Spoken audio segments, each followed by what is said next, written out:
मरकज़ की अंजील 13 बाब 24 आयत से 27 आयत तक।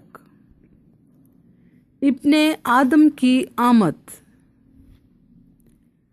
मगर उन दिनों में उस मुसीबत के बाद सूरज तारीक हो जाएगा और चांद अपनी रोशनी ना देगा और आसमान से सितारे गिरने लगेंगे और जो कुव्वतें आसमान में हैं वो हिलाई जाएंगी।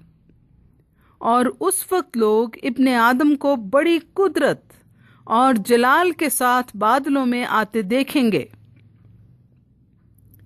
उस वक्त वो फरिश्तों को भेजकर अपने बरगजीदों को ज़मीन की इंतहा से आसमान की इंतहा तक चारों तरफ से जमा करेगा।